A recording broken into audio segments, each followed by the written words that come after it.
Mundo de Negocios Baker Tilly presenta Baker Tilly en Imagen Empresarial.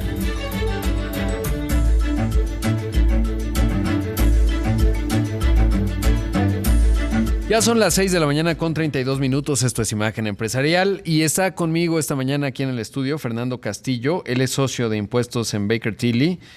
¿Cómo estás, Fer? Bienvenido. ¿Cómo estás, Rodrigo? Buenos días a todos, toda la gente que nos escucha. Con mucho gusto de saludarte aquí y bueno, pues se dio este decreto para generar de estímulos fiscales, obviamente, para impulsar el nearshoring, esta reconfiguración de cadenas de suministro, cómo atraer inversión a nuestro país, que sin duda es un tema clave. Además, el primero en la administración, básicamente, que eso no es un tema menor. A mí me dio mucho gusto. Bueno, ahorita hablamos de los efectos, pero sobre todo por la señal, ¿no? Que eso implica en términos de tener, pues digamos, visibilidad situacional de lo que necesita México y del momento en el que estamos y la oportunidad que está enfrente, y por eso, pues, qué bueno que por lo menos un estímulo se da. ¿En qué consiste el estímulo?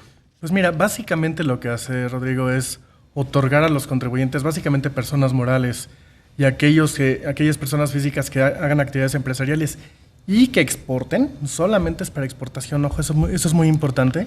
Ellos pueden tomar la deducción de algunos bienes de activo fijo nuevos en México desde el momento en que los adquieran. Entonces, ya no tenemos que irnos a depreciar estos activos durante todos los años de vida, sino que podemos tomar con tasas, obviamente, descontadas al día de hoy, la deducción de las inversiones desde un inicio. Claro, tiene que ser nuevos, es decir, si pudiéramos explorar un poco más ese aspecto, ¿qué podemos entender por nuevos, ¿no? Sí, mira, nuevos, lo que dice el decreto es los que se usen por primera vez en México. Ah, bien. ¿No? Entonces, podemos interpretar muchas cosas, pero sí, lo que se está buscando es, oye, no ocupemos, no estemos jugando con las empresas a pasarle los activos. Simple y sencillamente, oye, ten un activo que sea la primera vez que utilizas en México, ese es el que puede ser objeto del decreto. Ahora, ¿incluye cualquier cosa de exportación o hay áreas, o sea, digamos, ciertas ramas específicas contempladas? No, justo, son sectores específicos. Básicamente, productos destinados a la alimentación, fertilizantes, muchos temas que tienen que ver con autos eléctricos, que si los componentes, las tarjetas, instrumentos de medición, incluso para la salud. Y llama la atención también la producción de obras cinematográficas y audiovisuales. Todo esto que se exporta, ¿no? Digo, hay más sectores, pero básicamente se tienen que exportar. Claro. O sea, por ejemplo, en el negocio del contenido bajo demanda, si se hace una producción en México, ¿cómo funciona fiscalmente? Sobre todo porque a lo mejor pues ya tienes la producción, ¿no? Es decir, cámaras, etcétera. Habrá cosas que pagas, locaciones, en fin. ¿Cómo se desdobla, digamos, ahí? ¿Cómo será? Todo sujeto de interpretación, ¿no? Entiendo sí, claro. Y hay que revisar cada cosa en detalle. Pero lo que hacen es, si tú haces toda la producción y tienes la licencia de este audiovisual o de esta obra, y esta obra la pasas al extranjero, la puedes a través de streaming o a través de televisión o lo que sea, lo haces en el extranjero, en ese momento ya estás cumpliendo con el decreto y por lo tanto todos los activos nuevos que utilices para crear esta obra cinematográfica o audiovisual, los puedes considerar como objeto del decreto. Claro, y distintas disciplinas, ¿no? En la exportación, es decir, se ha buscado, por ejemplo, audiovisuales, que llamó mucho la atención, pero ahora que estaba platicando con Guillermo Murra, dispositivos médicos, en donde hay una enorme oportunidad para el país. Tal cual. ¿El sector automotriz entra? Porque ese pues ya es muy grande, ¿no? Sí, mira, tal cual como el sector automotriz, no, pero sí todos los componentes, ¿no? La parte de motores de gasolina, la parte híbrida,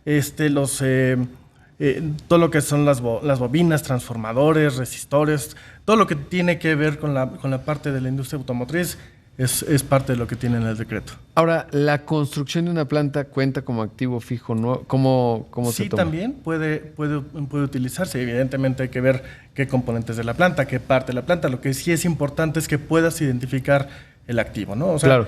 O sea, por ejemplo, el terreno, bueno, depende del volumen y el tamaño de la operación que uno tenga, porque si es muy, muy grande, pues estarías buscando estímulos, ¿no? Claro. Tierra, etcétera. Pero cuando no es tan grande, digamos, una inversión, voy a decirlo, relativamente pequeña, $20 millones, el terreno, la propia planta, etcétera, cuenta dentro de sí, el terreno se cuece por aparte. Ah, bien. Se va por aparte, pero Lo que sí puedes utilizar es toda la maquinaria, todo lo que le pongas encima del terreno, todos tus insumos o todos tus activos que utilices para crear lo que vas a exportar, ya, palomita, tienes el uso del decreto. Claro.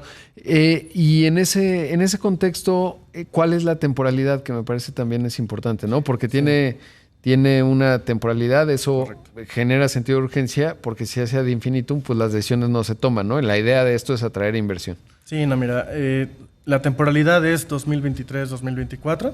Básicamente los activos que compres durante estos 2 años, y bueno, no de los 2 años, sino a partir del 12 de octubre hasta el 31 de diciembre del 2024, todos los activos que compres, que utilices para actividades de exportación, van al decreto. Claro. ¿Hemos tenido algún estímulo de esta naturaleza anteriormente? Sí, varias veces. Fíjate que 2003 tuvimos este estímulo, tuvimos también para pymes y pequeñas y micro, también tuvimos un estímulo similar. La verdad es que no es la primera vez que se aplica este estímulo, y la verdad es que, como decías al principio, es un tema relevante, porque de una forma u otra los estímulos siempre atraen inversión productiva al país, ¿no? Claro. ¿Y cómo han funcionado en otros momentos? Es decir, ¿se cumplió el objetivo? El de 2003, por ejemplo, era la temporalidad similar a este, o sea, muy acotada. ¿Y qué tanto? Pues, mira, siempre es atractivo, porque lo que haces es generar inversión, generar empleos, y ahora lo que se está buscando es generar exportaciones, ¿no? Aprovechemos el nearshoring, están llegando las empresas a México, tenemos una frontera enorme con un comprador enorme que es Estados Unidos. Entonces, aprovechando todo eso, la verdad es que qué bueno que llegue un estímulo que nos permita generar más producción, ¿no? Claro. ¿Cómo se relaciona con IMEX, digamos, con este régimen que hay de la manufactura de exportación específicamente? Mira, el IMEX y este son totalmente diferentes. El tema es que si tú tienes un IMEX y vas a estar haciendo toda la parte de exportación y vas a tener activos nuevos, pues toda tu producción se puede beneficiar ahí para que sigas aplicando tu IMEX. Claro que ahí es, digamos, un componente importante, ¿no? Correcto, en esta parte nueva, pero si ya estás en el régimen, o sea, hay que estudiar muy bien, ¿no? Digamos, cuál es tu visibilidad. Correcto. Obviamente, cuando estás hablando de nueva inversión, por ejemplo, dispositivos médicos, etcétera, ahí tiene mucho sentido, y mucho en electrónica también, ¿no? Correcto, mucho en electrónica. Que yo creo que ahí se tiene muy clara la vocación del país, la enorme oportunidad, sobre todo porque cuando observamos los datos de las importaciones de Estados Unidos desde China, un buen componente no fácilmente sustituible. Pregúntenle, aquí le he contado de Apple, por ejemplo, que busca salirse un poco, reducir su exposición a China. Trata de hacerlo en la India, no es sencillo, pero que ahí la oportunidad es inmensa para un país como México, particularmente en un momento en donde Estados Unidos está buscando crear una cadena de valor vinculada a semiconductores, que no es sencillo. Quizás ahí México puede participar en algunas partes de la cadena, y eventualmente sería deseable, y es simplemente un buen deseo, entrar de lleno a ese ecosistema, pero creo que todavía hay un camino ahí por recorrer. Fernando, debo hacer un corte. Te pediría la bondad de tu tiempo para platicar un poco más, pues, de las implicaciones de este estímulo que ya nos decías, 2023-2024, 10 de octubre, ¿verdad? Empieza. 12 de octubre hasta el 31 de diciembre del próximo año. Pero vamos a un corte. Esta mañana está con nosotros Fernando Castillo, socio de impuestos en Baker Tilly. Volvemos. Esto es Imagen Empresarial. El programa no se acaba hasta que tú opinas.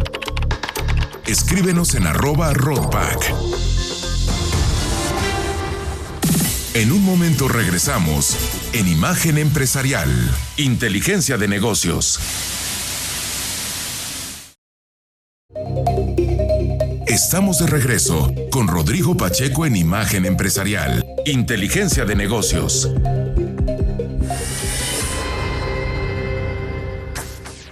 Luego de que en abril del año pasado General Motors y Honda anunciaran planes para expandir su relación comercial para el desarrollo conjunto de una serie de vehículos eléctricos accesibles utilizando la tecnología de batería Ultium de próxima generación, con el objetivo de superar a Tesla en las ventas, ambas compañías informaron que interrumpirían el programa. Ante esto, Honda aseguró que no habría cambios en su plan de vender solo vehículos electrificados para 2040 y que su asociación con General Motors y Cruise para crear una empresa conjunta en el primer semestre de 2024 2024 e iniciar un servicio de transporte sin conductor en Japón a principios de 2026, no se vería afectada. En tanto, esta decisión subraya el cambio estratégico de la empresa liderada por Mary Barra de ralentizar el lanzamiento de varios modelos eléctricos para centrarse en la rentabilidad, mientras lidia con el impacto económico que están dejando las huelgas iniciadas por el United Auto Workers, el cual aumentó a $200 millones semanales este mes.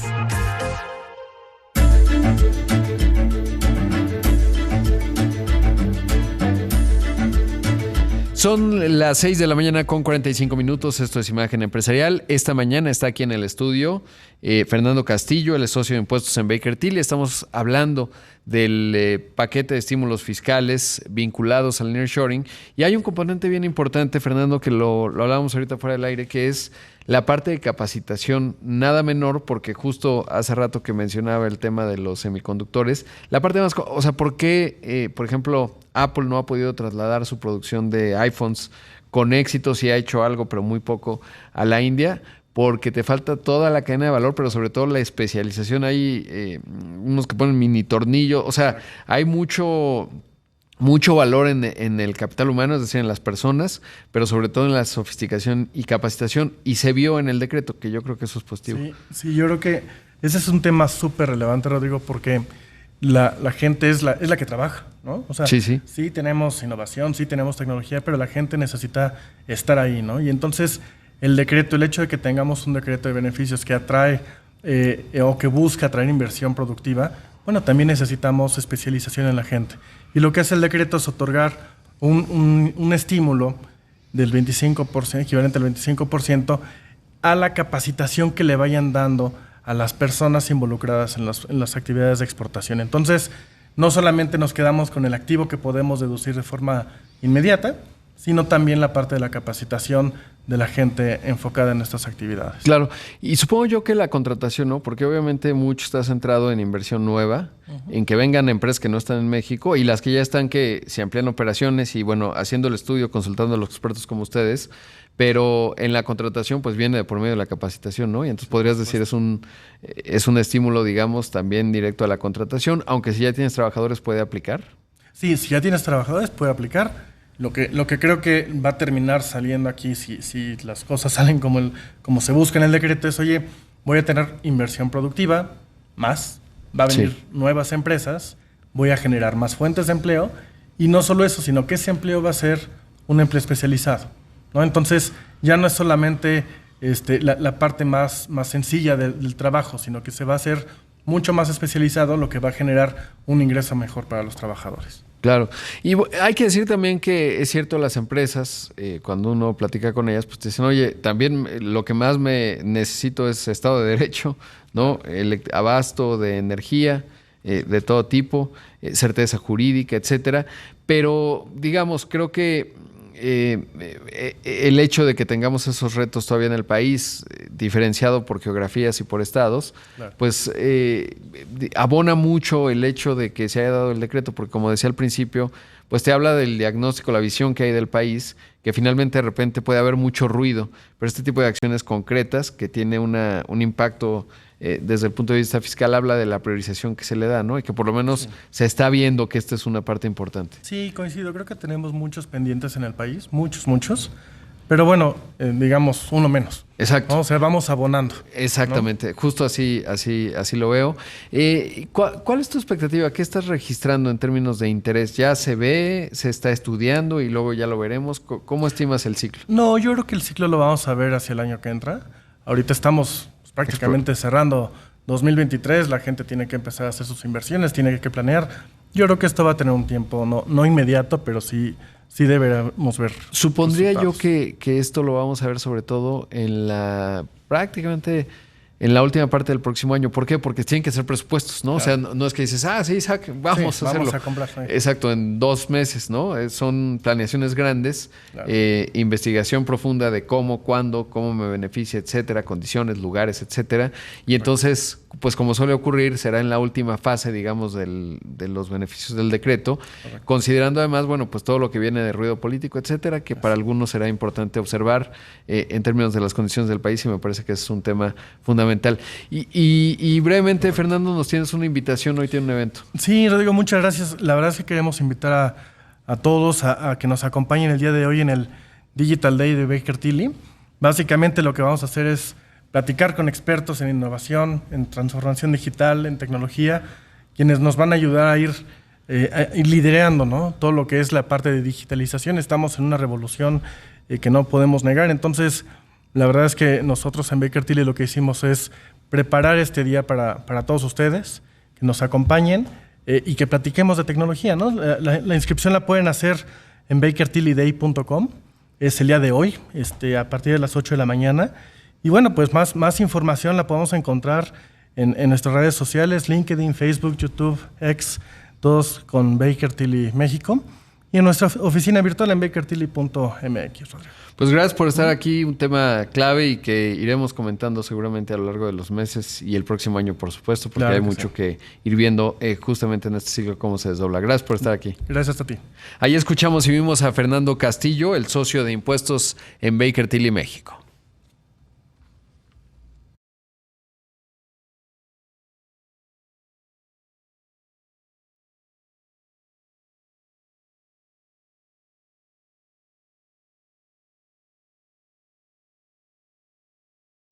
Mundo de Negocios Baker Tilly presentó